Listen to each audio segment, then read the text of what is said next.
ایک شخص حضرت علی رضی اللہ تعالیٰ عنہ کی خدمت میں حاضر ہوا اور عرض کرنے لگا، یا علی، میں کسی عورت کو پسند کرتا ہوں اور اس سے نکاح بھی کرنا چاہتا ہوں، لیکن میرا ایک سوال ہے، کیا وہ میرے لیے وفادار بیوی ثابت ہوگی یا نہیں؟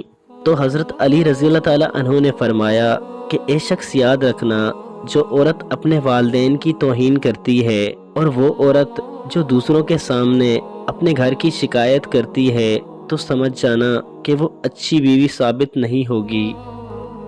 عورت کی فطرت میں چھپنا اور چھپانا ہے۔ جو عورت اپنے گھر کے عیب کسی اور کے سامنے واضح کرے تو سمجھ جاؤ کہ وہ عورت نہیں۔ تو اس شخص نے کہا، یا علی علیہ السلام، کوئی ایسا عمل، کوئی ایسی دعا جس سے واضح ہوتا ہے کہ یہ عورت میرے لیے وفادار بیوی ثابت ہوگی یا نہیں؟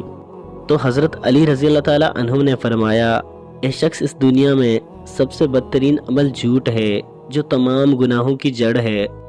یاد رکھنا، جس عورت کی فطرت میں جھوٹ فریب ہو، دھوکہ ہو، وہ عورت کبھی بھی کسی کا ساتھ نہیں دے سکتی، وہ عورت کبھی بھی کسی سے وفا نہیں کر سکتی، اور وہ کبھی بھی وفادار بیوی ثابت نہیں ہوگی۔